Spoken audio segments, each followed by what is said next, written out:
Hey guys, tonight we're going to step into the grim shadows of the Viking Age.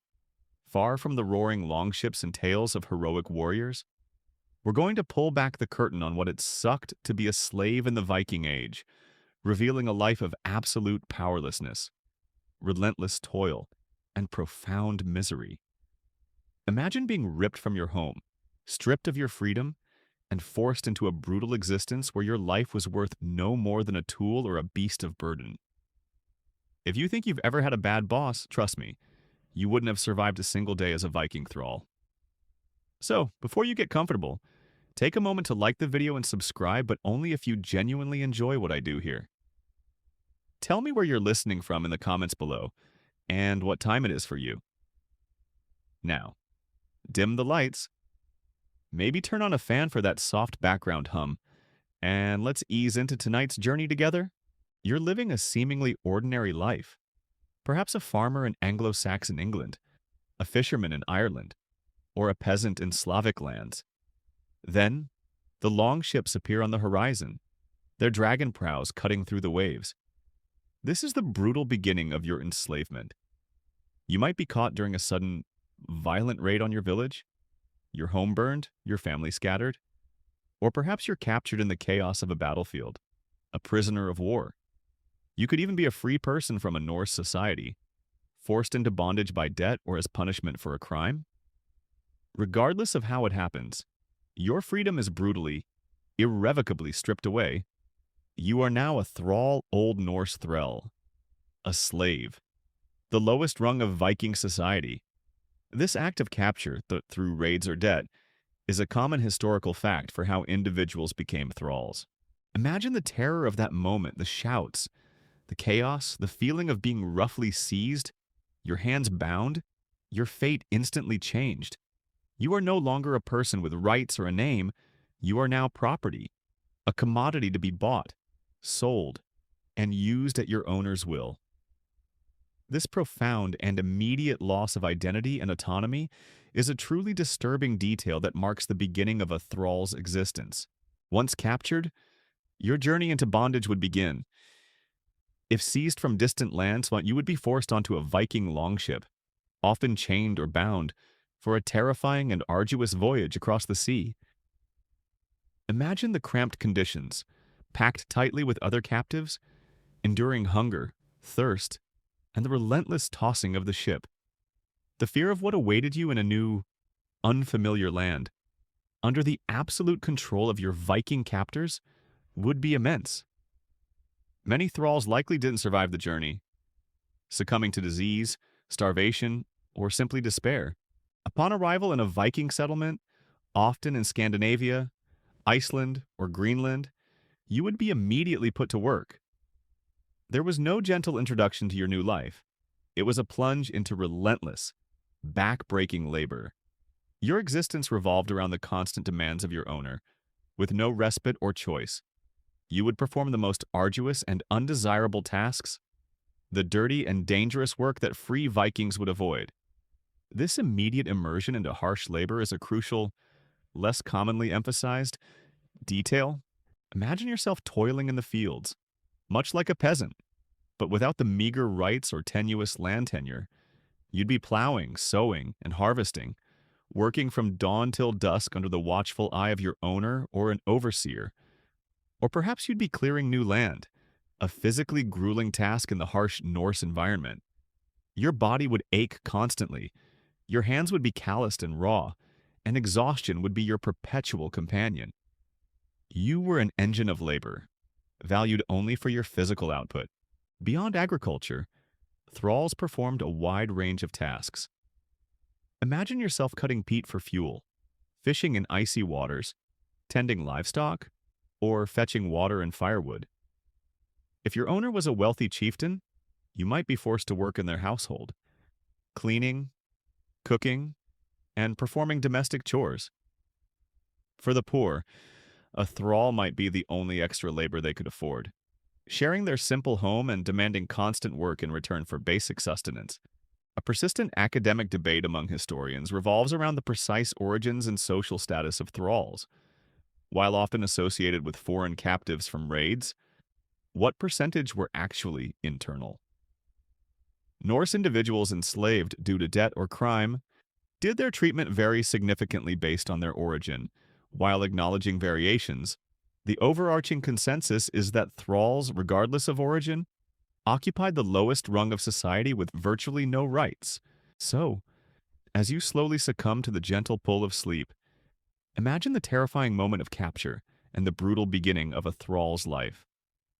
Stripped of freedom, enduring arduous journeys, and immediately plunged into relentless, back-breaking labor.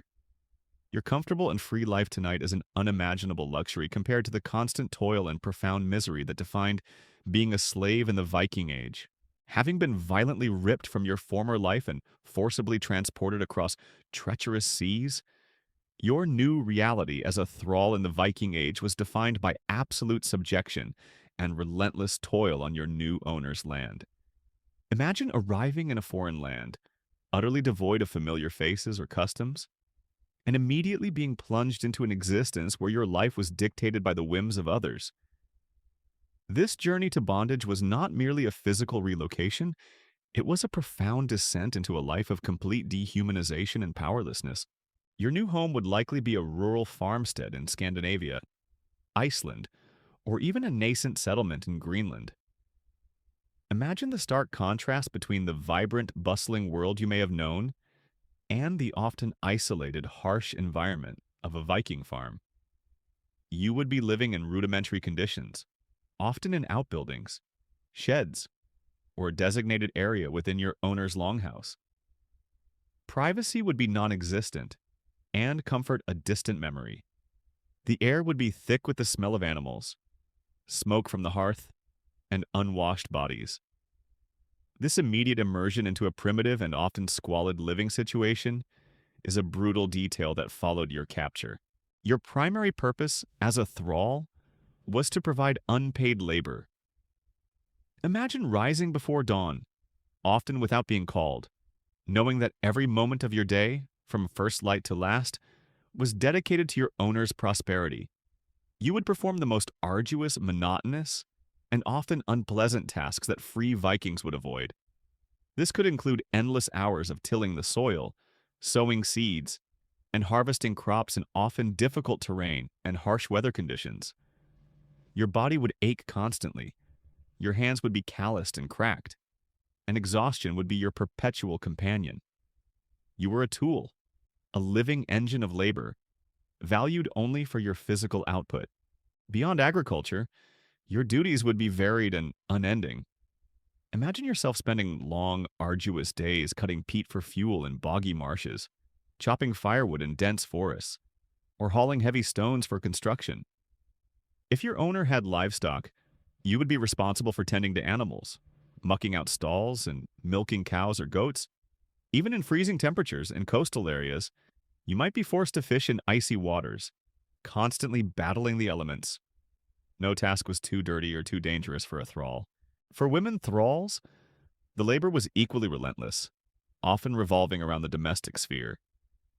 Imagine spending your days grinding grain with heavy stone querns, cooking over smoky open fires, weaving textiles, fetching water from distant wells, and constantly cleaning the longhouse. You would also be responsible for caring for your owner's children, and sometimes your own, all while being expected to perform grueling physical tasks. The work was endless, monotonous, and offered no respite. This pervasive gendered, domestic toil is a crucial, less commonly emphasized detail. Your clothing would be coarse, simple, and often insufficient for the cold northern climate. Imagine wearing rough wool or linen tunics, patched and worn, offering little protection against the elements. Your feet would likely be bare or clad in crude leather wraps. You would not possess any personal adornments or symbols of status, further emphasizing your dehumanized state. The very clothes on your back served as a constant reminder of your bondage. The language barrier would add another layer of isolation and misery. Imagine being thrust into a community where you didn't understand the language, unable to communicate your needs, your pain, or your fears. This linguistic isolation would make it even harder to connect with others. to understand commands, or to seek any form of subtle relief. You would be constantly disoriented, living in a world of unintelligible sounds and confusing gestures, further cementing your profound powerlessness. A unique and particularly disturbing detail, often overlooked, is the psychological trauma of constant dehumanization. Imagine being referred to not by your name, but as thrall or property, being openly discussed as a commodity to be bought or sold. Your personal history, your family, your former identity all were effectively erased. This systematic stripping away of your humanity, designed to make your enslavement more palatable to your owners, would be an immense psychological burden, leading to profound despair and a crushing sense of worthlessness. A significant academic debate among Viking historians concerns the internal economy of thralls within a household. While they were property, did some owners offer small incentives for good behavior or allow limited personal possessions, perhaps as a means of managing their labor more effectively? While instances of harshness are well documented, the nuances of daily interactions between owners and thralls varied, though never to the point of negating their enslaved status. This ongoing research attempts to understand the full spectrum of their lived experience. So, as you slowly succumb to the gentle pull of sleep, imagine the crushing reality of a thrall's life in the Viking Age: endless, back-breaking labor in harsh conditions, profound isolation in a foreign land, and the constant, dehumanizing burden of absolute powerlessness. Your comfortable to free life tonight, with its choices and dignity, is an unimaginable luxury compared to the grim, relentless toil that defined being a Viking slave. Even with the brutal reality of daily labor and constant exposure, a thrall's misery in the Viking Age was compounded by their utter lack of rights and a pervasive, dehumanizing absence of identity. Imagine living in a society where you were not considered a person under the law, where your life, your body, and your future were entirely at the whim of your owner, with no legal recourse or protection. You, as a thrall, were essentially property, much like an animal or a tool. This meant your owner had absolute power over you. Imagine being bought and sold like chattel, transferred from one owner to another, often without your consent or knowledge. You had no right to own property, no right to marry without your owner's permission, and no right to raise your own children who would also be born into slavery. This complete lack of legal personhood is a fundamental and disturbing detail of thrall life. Stripping away every semblance of human dignity, your body was not your own. Imagine being subjected to physical punishment, arbitrary violence, or forced labor, with no legal protection from abuse. While thrall owners might have a vested interest in keeping their property healthy enough to work, extreme cruelty was not legally forbidden. The sagas contain accounts of thralls being beaten, maimed, or even killed by their owners, often without legal consequence. This pervasive thread of arbitrary violence, where your life held little value beyond your labor, was a truly brutal reality. The concept of your original name, your family lineage, and your cultural heritage all would be diminished or erased. Imagine being referred to simply as thrall, or being given a new, demeaning name by your owner. Your past identity, your status as a free person, was violently stripped away. This dehumanization was a constant psychological burden, aimed at breaking your spirit and ensuring your submission. You were an anonymous face, one of many, forced to forget your past and accept your new, degraded role. This profound loss of personal identity is a crucial, less commonly emphasized detail. If you attempted to flee, the consequences were severe. Imagine being recaptured, likely facing brutal punishment, possibly even death, as a warning to other thralls. There was no underground railroad, no sympathetic legal system to appeal to. The vastness of the Viking world, combined with the absolute power of owners, left little room for escape. Your freedom was not just physically restricted, it was legally and socially impossible to attain through your own will. Even the death of your owner offered no guarantee of freedom. Imagine your owner dying. You would simply become part of his estate, passed on to his heirs along with his livestock and land. Or, in some horrifying instances, you might be chosen as a human sacrifice to accompany your deceased master into the afterlife, a grim extension of your servitude beyond death.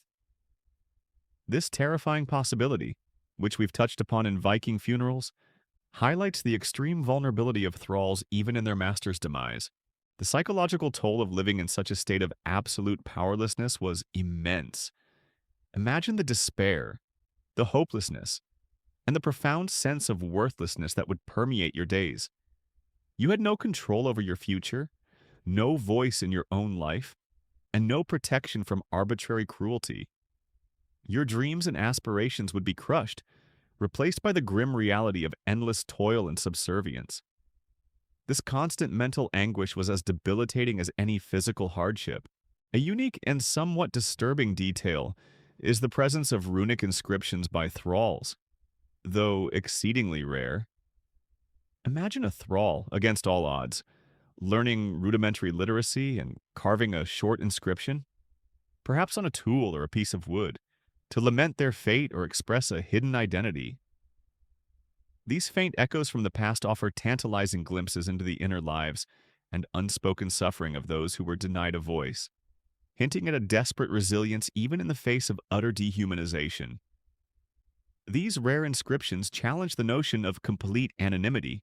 A significant academic debate among Viking historians concerns the internal mechanisms of thrall management. While their legal status was clear, how did owners maintain control over such a significant portion of their labor force? Was it primarily through overt violence? Or were there more subtle forms of psychological coercion, or even rare instances of incentives to ensure productivity? The complex interplay of absolute power and the need for a productive workforce remains a fascinating area of scholarly inquiry. So, as you slowly succumb to the gentle pull of sleep, imagine the crushing reality of a thrall's life in the Viking Age. Stripped of rights, denied identity, and living under the constant threat of arbitrary violence. Your comfortable, free existence tonight, with your fundamental rights secure, is an unimaginable luxury compared to the grim, dehumanizing reality of being a slave in the Viking Age. Even with the crushing burden of labor and the profound absence of rights, a thrall's misery in the Viking Age was further compounded by the constant struggle for basic sustenance. Imagine a life where your food and shelter were always minimal, designed only for your survival as a labor unit, far from any comfort or security. This precarious existence was a perpetual battle against hunger, cold, and unsanitary conditions. Your food as a thrall would be the most basic and monotonous fare, designed purely to provide enough calories for your labor, not for enjoyment or varied nutrition. Imagine your daily diet consisting primarily of coarse grains like barley or oats, perhaps made into a thick, bland gruel or hard bread.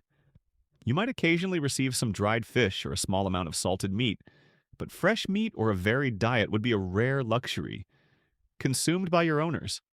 Your meals would be functional, unappetizing, and often barely enough to fill your gnawing hunger. This reliance on basic, functional food is a common historical fact for thralls. The quality of your food might also be inferior. Imagine being given the scraps, the tougher cuts of meat, or grains that were too poor in quality for your owner's consumption. While your owners had a vested interest in keeping you healthy enough to work, they had no incentive to provide you with more than the bare minimum required for survival.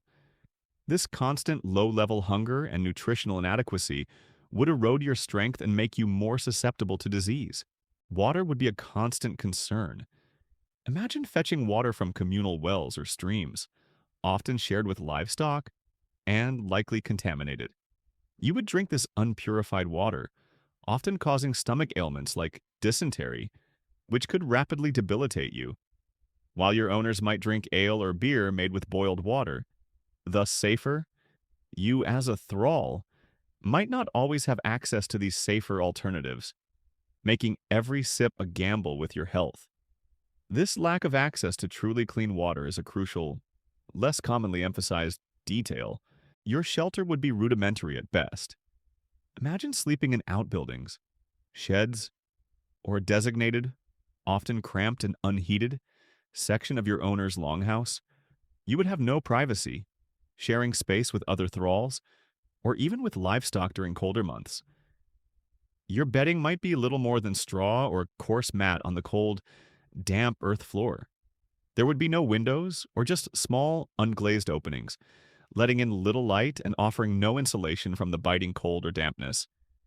This basic, uncomfortable shelter is a truly brutal detail. The constant exposure to cold, dampness, and poor ventilation in your living quarters would make you highly susceptible to respiratory illnesses. Imagine enduring chronic coughs, colds, and fevers, especially during the long, harsh northern winters. These conditions, combined with malnutrition, would weaken your immune system, making you an easy target for more severe infections that could quickly become fatal without any modern medical care. Hygiene would be almost non-existent. Imagine going weeks or months without a proper bath, covered in dirt, grime, and the persistent smell of smoke and animals. Your clothing would be coarse, worn, and rarely washed. This pervasive lack of personal hygiene, combined with living in close quarters with others and sharing food, would contribute to the spread of fleas, lice, and other parasites, further adding to your misery and acting as vectors for disease. A unique and particularly disturbing detail is the possibility of being used as a living blanket by your owners during severe cold. While not widely documented, some interpretations of sagas suggest that thralls might have been forced to sleep near their owners, or even on their owners' beds, to provide warmth during exceptionally cold nights, effectively serving as human heat sources.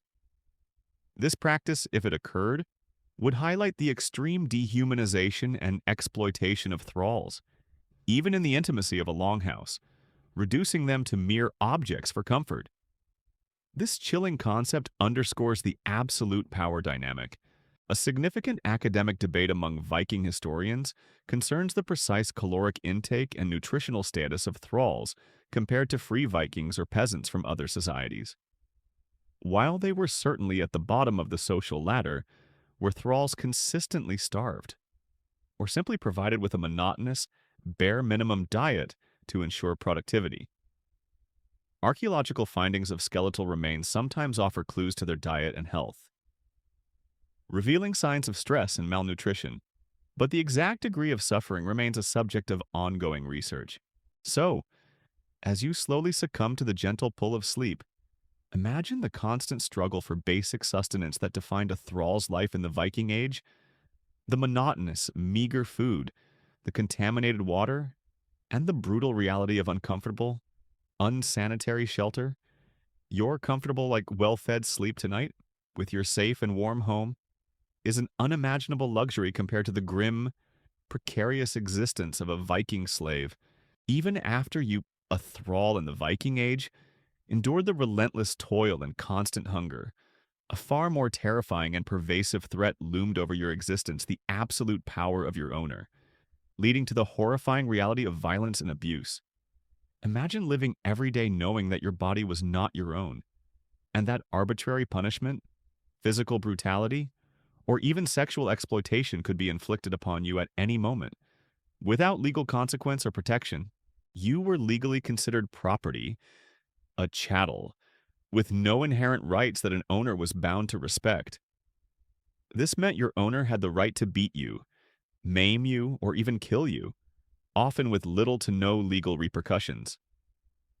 Imagine a sudden outburst of anger from your owner, perhaps over a perceived laziness or a minor mistake, escalating into a brutal beating.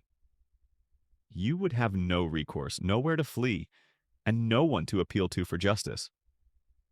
This complete lack of legal protection against abuse is a fundamental and truly brutal detail of thrall life. The sagas, while romanticizing Viking life, also contain grim accounts that hint at this reality. Imagine hearing stories, or witnessing firsthand, how thralls were punished with whips, rods, or even more severe measures for disobedience or attempts to escape. The intent was not just to inflict pain, but to instill absolute fear and submission, ensuring your compliance through terror.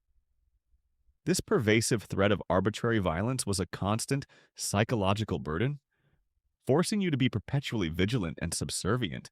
For women thralls, the threat of sexual exploitation was an additional, horrifying reality. Imagine being viewed by your owner as a piece of property, whose body was also at their disposal. Female thralls were often subjected to sexual abuse or forced concubinage by their owners or their sons, without any possibility of refusal or legal protection. This systemic vulnerability, where your body was not your own and could be violated at will, made the life of a female thrall particularly terrifying and degrading. This is a crucial, less commonly emphasized, and profoundly disturbing detail. Children born to a thrall woman, regardless of the father's status, were automatically born into slavery. Imagine giving birth to a child, knowing that they too would inherit your miserable fate, bound to the same owner, destined for a life of endless toil and vulnerability. This perpetual cycle of inherited servitude, with no hope of breaking free, would add another layer of despair to your existence, as your very lineage was condemned to bondage. The psychological toll of living under such a constant threat of violence and humiliation was immense. Imagine the fear, the helplessness, the profound loss of dignity that would gnaw at your spirit. You were forced to suppress your emotions, to endure insults, and to perform acts of subservience that chipped away at your humanity. The constant vigilance required to avoid your owner's wrath would be mentally exhausting, eroding your sense of self and leading to profound despair. A unique, though tragic, detail is the potential for suicide as a desperate act of rebellion or escape.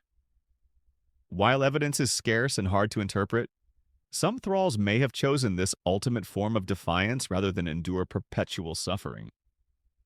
The very thought highlights the depths of despair to which some individuals were driven by the brutality of their enslavement.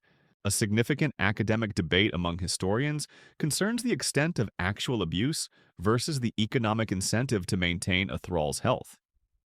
While owners had an interest in keeping their thralls alive and productive, as they were a financial investment, did this always translate into humane treatment, or did economic pressures, combined with a lack of legal recourse, lead to widespread, unchecked brutality?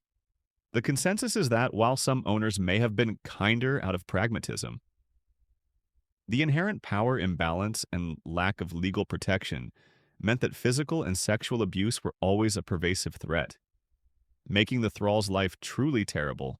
So, as you slowly succumb to the gentle pull of sleep, imagine the constant threat of violence and abuse that haunted a thrall's life in the Viking Age. The pervasive powerlessness, the fear of arbitrary punishment, and the grim reality of sexual exploitation. Your comfortable, safe bed tonight, secure in your fundamental human rights, is an unimaginable sanctuary compared to the terrifying reality of life as a Viking slave. Even as a thrall endured the daily toil and constant threat of violence, an even more profound and horrifying aspect of their existence loomed with the death of a powerful owner, the chilling possibility of human sacrifice. Imagine living a life of servitude, only to be chosen as a grim accompaniment for your deceased master or mistress, forced to serve them not just in this life, but in the afterlife as well. A terrifying extension of your bondage beyond death itself. This practice, while perhaps not universal across all Viking societies and periods, is most vividly and disturbingly documented in the 10th century eyewitness account by the Arab traveler Ahmad ibn Fadlan. He describes, in chilling detail, the funeral of a Rus Viking chieftain on the Volga River, where a female slave was chosen to accompany her master to the grave. Imagine Ibn Fadlan's horror as he witnessed a culture that deemed human lives expendable for the sake of their elite's eternal comfort. This primary source provides a crucial, if deeply unsettling, historical record of such practices. Ibn Fadlan's account meticulously details the ritual leading up to the sacrifice. Imagine the chosen slave girl being given intoxicating drinks mead, led to each of the chieftain's tents for a final, ritualized sexual encounter with the men. a symbolic farewell to the living world. Then, she was brought to the chieftain's ship, where an old woman, grimly named the Angel of Death, waited. This old woman oversaw the entire process, ensuring every ritual step was followed precisely. Imagine the chilling, almost ceremonial nature of her role. Leading the victim to her fate, the climax of the ritual was undeniably brutal. Imagine the slave girl being placed beside her deceased master on the makeshift bed within the ship. She was then simultaneously strangled with a rope by the old woman and stabbed with a dagger by another man, ensuring a swift, albeit violent, death.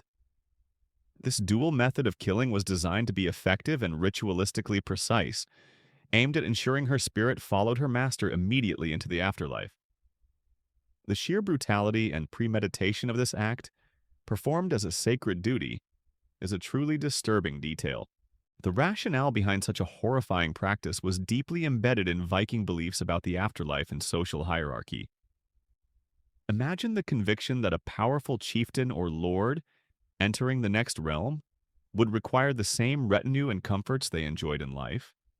Their slaves and servants, considered property, were therefore a necessary addition to their eternal household, a permanent extension of their earthly status.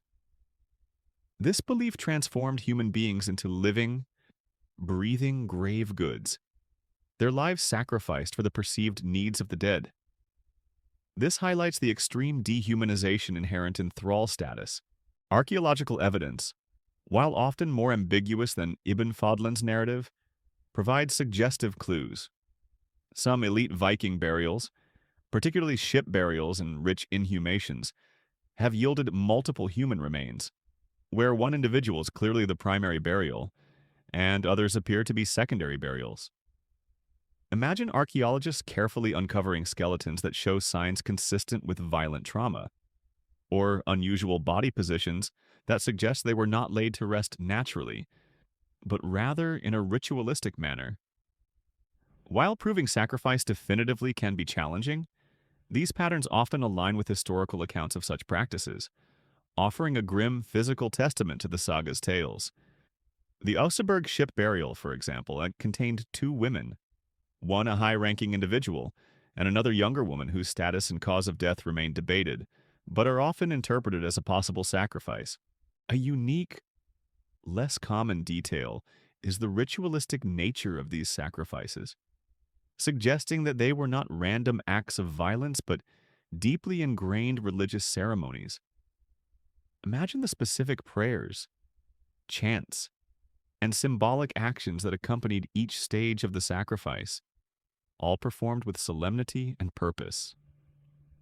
For the Vikings, this was not murder in the ordinary sense, but a sacred offering, a necessary part of ensuring the deceased's successful transition and high status in the realms beyond. This ritualization, while not diminishing the horror, contextualizes it within their belief system. A significant academic debate among Viking scholars revolves around the prevalence and motivations for human sacrifice in Viking society. Was Ibn Fadlan's account an isolated incident specific to the Rus, or was it a more widespread, albeit ritualized, practice among Norse groups across Scandinavia and their diaspora? Were all secondary burials necessarily sacrifices? Or could some be retainers who died naturally and were simply interred with their lord out of loyalty, while direct, undeniable archaeological proof can be elusive for every case? The textual evidence, and combined with compelling though sometimes ambiguous archaeological findings, makes it clear that human sacrifice was a genuine, albeit probably rare, component of elite Viking funerary practices. This remains a deeply unsettling aspect of their culture, challenging any romanticized view of the Viking Age. So, as you slowly succumb to the gentle pull of sleep, imagine the terrifying prospect of human sacrifice, a grim extension of servitude for thralls in the Viking Age, the chilling ritual, the brutal method of killing, and the profound belief in servitude beyond death.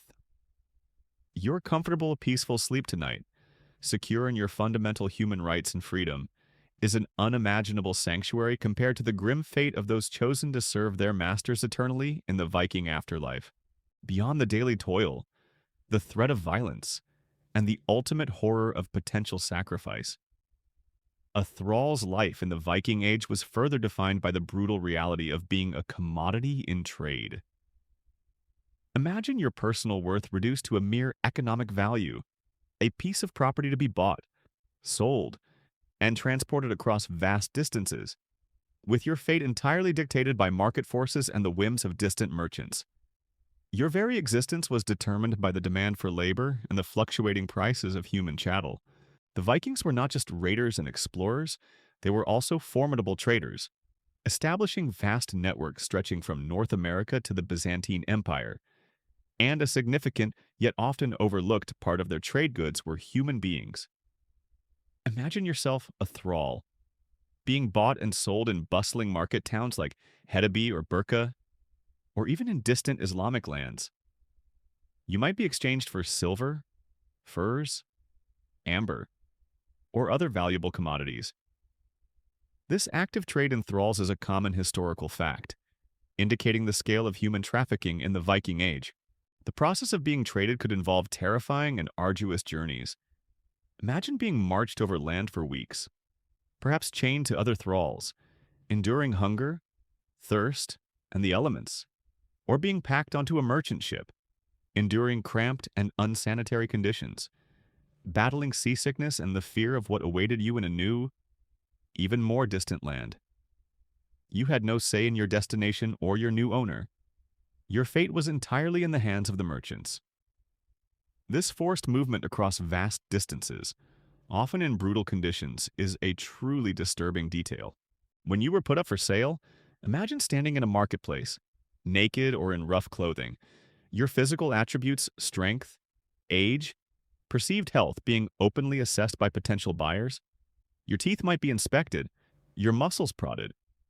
Much like livestock, you would hear the merchants haggling over your price, reducing your very being to a numerical value. This public exhibition and dehumanizing assessment was a profound humiliation, a constant reminder of your status as mere property. The destinations for thralls varied widely. Imagine being sold to a farm in Iceland, where you would toil in the fields and tend livestock, or perhaps to a wealthy chieftain in Norway, where you might perform domestic labor or specialized crafts. Even more terrifying, you might be sold into the vast Islamic slave markets in places like Baghdad or Cordoba, enduring a terrifying journey across Eastern Europe and Russia. In these distant lands, your identity as a Viking thrall would be completely erased, subsumed into a much larger global slave economy. This vast geographical reach of the thrall trade is a crucial, less commonly emphasized, detail. The uncertainty of your new owner was a constant fear. Imagine being bought by a kind master, or a cruel one. Your daily life, your level of suffering, and even your chances of survival could change drastically with each transaction. You were utterly powerless, simply transferred from one system of absolute control to another. A piece of cargo changing hands. This pervasive unpredictability added another layer of psychological dread to your already miserable existence. A unique and particularly brutal detail is the practice of castration for male thralls when sold to some Eastern markets. While not a Viking practice per se, the demand for eunuchs in Islamic and Byzantine courts meant that male thralls destined for these markets might undergo this horrific procedure. Imagine the terror of being subjected to such a brutal, life-altering surgery, likely without anesthesia and in unsanitary conditions, simply to make you a more valuable commodity. This grim possibility highlights the extreme dehumanization of the international slave trade. The economic significance of thralls to the Viking economy was immense. Imagine that slave labor underpinned much of their agricultural production, their construction projects, and even their domestic life. The sale of thralls acquired through raids was a major source of wealth, fueling their expansion and trade networks. You, the thrall, were a living, breathing part of this brutal economic engine, your suffering contributing directly to the prosperity of your owners. A significant academic debate among Viking historians concerns the overall volume and economic impact of the thrall trade. How many people were enslaved and traded by the Vikings over the centuries? How did the nature of the trade change over time, from direct raiding to more established trade routes? While precise numbers are impossible to ascertain, it's clear that the Viking Age involved a massive multi-directional human trafficking network, making the trade in thralls a central, albeit horrifying, component of their economic success. So, as you slowly succumb to the gentle pull of sleep, imagine the terrifying reality of being a commodity in the Viking Age. Your worth reduced to a price, your body subjected to brutal journeys, and your fate dictated by anonymous buyers in distant markets. You're comfortable the free life tonight, with its choices and dignity, is an unimaginable luxury compared to the grim, dehumanizing reality of being bought, sold, and traded as a Viking slave, even amidst the grinding toil, the constant threat of violence, and the pervasive dehumanization. The life of a thrall in the Viking Age wasn't entirely without a glimmer, however faint, of hope for freedom. Imagine living in absolute servitude, constantly dreaming of a release from bondage, knowing that while rare and exceedingly difficult, there were indeed paths to liberty. This possibility, however slim, offered a fragile thread of hope in an otherwise miserable existence. One of the most direct, albeit dangerous, paths to freedom was escape. Imagine gathering your courage, perhaps under the cover of darkness or during a chaotic moment, and attempting to flee your owner's farm. The risks were immense. Recapture would lead to brutal punishment, potentially even death, as a warning to other thralls.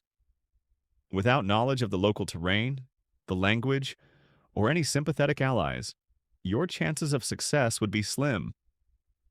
But the desperate yearning for liberty might still compel you to try, knowing that even a fleeting moment of freedom was worth the profound risk. This constant, desperate hope for escape, however unlikely, is a common psychological aspect of enslavement. A more formalized, though still rare, path was self-purchase. Imagine a thrall managing to accumulate a small amount of wealth, perhaps through exceptionally diligent work, a rare gift from a benevolent owner, or by secretly selling minor goods crafted in their spare time. With this meager hoard, they might approach their owner to negotiate their freedom. The price would be steep, often equivalent to the market value of a thrall, but if agreed upon, it would be a momentous occasion. This possibility of buying one's freedom, however difficult, is a common historical fact for thralls. However, this self-purchase was often a lifelong endeavor. Imagine working for decades, denying yourself every comfort, saving every meager coin, all for the distant dream of buying your liberty. Even if achieved, you would be starting your free life with nothing, often old and infirm, with no land or social connections. It was a trade-off freedom from bondage, but often into a new kind of precarious poverty. Manumission, the act of being formally freed by your owner, was another possibility. Imagine an owner, perhaps nearing death or seeking religious merit, especially as Christianity began to influence Norse society, choosing to grant you freedom, or a thrall serving with exceptional loyalty and skill might be rewarded with manumission. This could be a public ceremony, where the owner formally declared you free. This act of manumission, though less common than self-purchase, did occur and is recorded in legal texts and sagas. A unique and particularly disturbing detail related to manumission is that even after being freed, a former thrall did not automatically gain full equality. Imagine being a freedman or freedwoman, often referred to as lacing here, meaning freed person. You might still owe certain services or loyalty to your former owner, and your children might not inherit full free status. You would still occupy a lower social stratum than those born free, facing subtle discrimination and limited opportunities. The shackles of slavery might be removed, but the stigma often remained, making true social integration a lifelong challenge. This lingering social status is a crucial, less commonly emphasized, detail. The children born to a free Viking and a thrall woman also occupied a complex social position. Imagine such children being considered half-thralls, with their status often negotiable, sometimes able to buy their freedom more easily than a full thrall, or even becoming free if their free parent formally recognized them. This offered a slight, tenuous path to freedom for some, highlighting a degree of flexibility within the rigid social system. The influence of Christianity on the concept of thrall status also became a factor in later centuries of the Viking Age. Imagine missionaries preaching about the equality of souls before God and the moral imperative of freeing slaves. While this did not immediately abolish slavery, it did create a new moral and religious framework that encouraged manumission, especially in wills. For some thralls, the adoption of Christianity by their owners offered a new, if distant, hope for freedom. This religious influence added a new dynamic to the institution of slavery. A significant academic debate among Viking historians concerns the overall prevalence of manumission and self-purchase. How many thralls actually managed to gain their freedom? And what were the primary motivating factors for owners to grant it? While direct statistics are impossible, the existence of such practices, however limited, suggests that the institution of thraldom was not entirely immutable, and that agency, however constrained, could still exist within the system. So, as you slowly succumb to the gentle pull of sleep, imagine the faint glimmers of hope that existed even in the brutal life of a Viking thrall. The desperate yearning for freedom, the arduous path of self-purchase, or the rare chance of manumission. Your comfortable and free life tonight, with its choices and opportunities, is an unimaginable luxury compared to the grim reality and profound vulnerability of being a slave in the Viking Age, constantly dreaming of liberty. As you continue to reflect on the grim reality of being a thrall in the Viking Age, let's turn our attention from the individual experience to the broader societal context. Imagine an entire civilization, renowned for its exploration and conquest, whose very economic and social fabric was deeply, yet often silently, reliant on the forced labor and trade of enslaved people. This pervasive presence of millions of unseen thralls represents the hidden, immense human cost behind the glory and expansion of the Viking Age. The sheer numbers of thralls in Viking society are difficult to quantify precisely, but historical texts and archaeological evidence suggest they were a significant portion of the population, possibly 10 to 20% or even more in some regions or periods. Imagine a society where every fifth or 10th person you encountered was a thrall, stripped of their freedom, their labor underpinning the wealth and comfort of the free population. This vast, often silent, underclass is a common historical fact, though its true scale is often underestimated. These thralls were the unseen engines of the Viking economy. Imagine them performing the most arduous, dirty, and dangerous tasks across various sectors.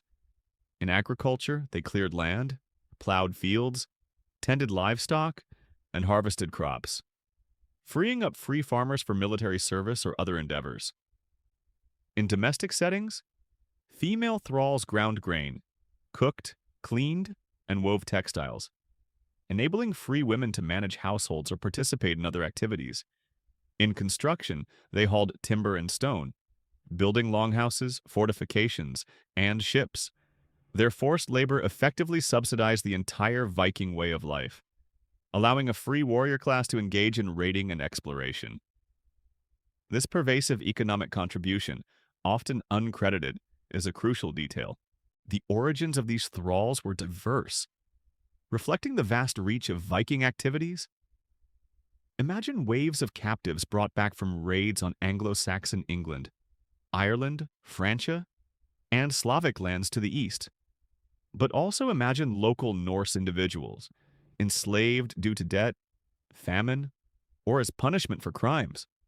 This constant influx of new thralls, both foreign and domestic, replenished the labor force and maintained the institution of slavery as a fundamental aspect of their society. This diverse origin is a unique, less commonly emphasized detail. The trade in thralls itself was a massive and brutal industry, extending far beyond Scandinavia. Imagine vast markets in places like Dublin, a major Viking slave trading hub. Hedeby, or even further east, where thralls were bought and sold as commodities. You would see them, bound and dehumanized, being exchanged for silver, furs, weapons, and other valuable goods. This active commercial trade in human beings highlights the economic importance of slavery to the Viking Age and its devastating human toll on a vast international scale. This extensive trade network is a profoundly disturbing detail. Despite their pervasive presence and crucial economic role, the thralls left very little direct voice in the historical record.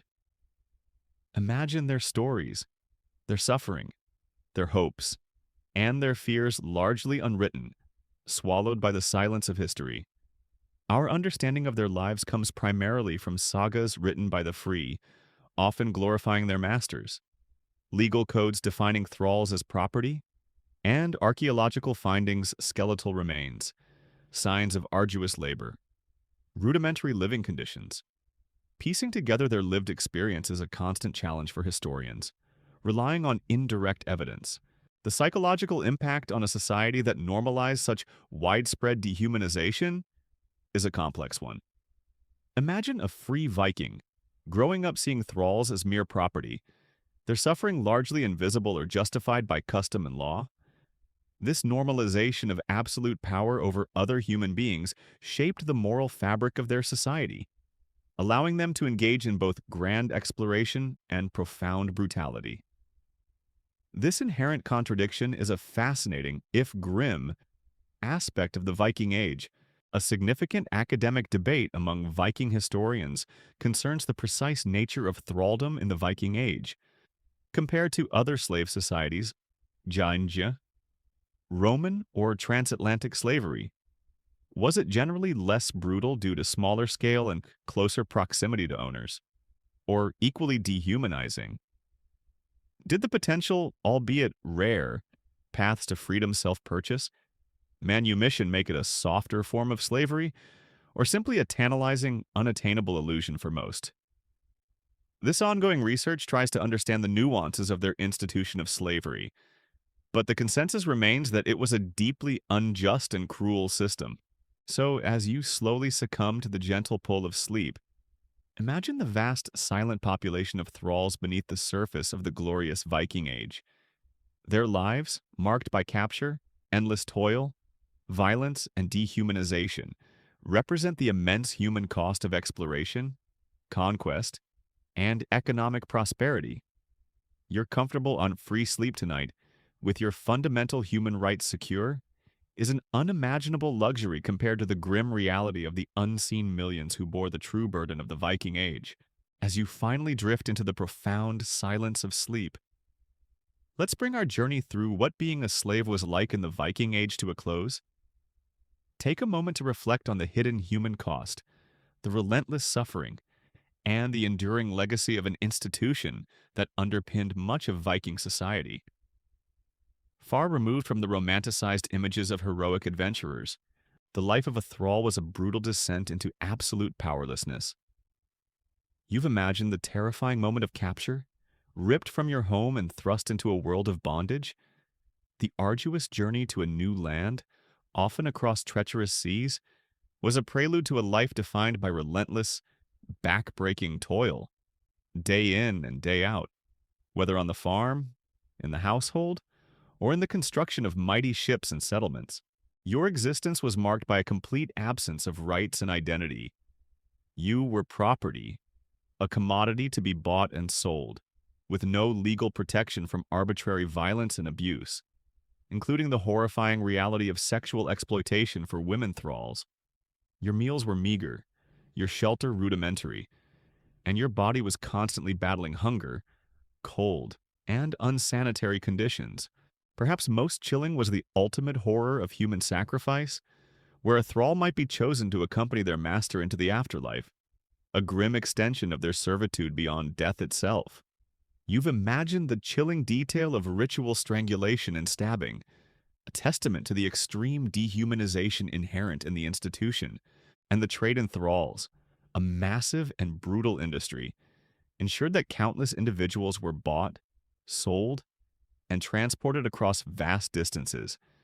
their fates dictated by market forces. They were the unseen millions, the silent backbone of the Viking economy, their suffering underpinning the prosperity of the free population. This leads to a significant academic debate among historians. What was the true economic and social impact of thraldom on Viking society? Was it merely a source of labor? Or did it profoundly shape the social hierarchy, wealth distribution, and even the cultural values of the free Vikings? While precise numbers are elusive, it's clear that slavery was a fundamental, pervasive, and often brutal aspect of the Viking Age, whose full human cost is still being understood. Ultimately, the story of the thralls is a stark reminder of the darker side of the Viking Age, a testament to humanity's capacity for both grand ambition and profound cruelty. Their lives, often silent and unrecorded, represent the vast, hidden price paid for the glory and expansion of an era. So, as the quiet hours of the night gently embrace you, and the images of enslaved lives fade from your mind, let your body relax into peaceful sleep. The echoes of forced labor, violence, and the trade in human lives are gone, replaced by the gentle hum of your fan. You're comfortable at free sleep tonight, with your fundamental human rights secure and your destiny in your own hands, is an unimaginable luxury compared to the grim, dehumanizing reality that defined what being a slave was like in the Viking Age. Drift now into a deep and restorative slumber, grateful for the peace and opportunities of your modern world,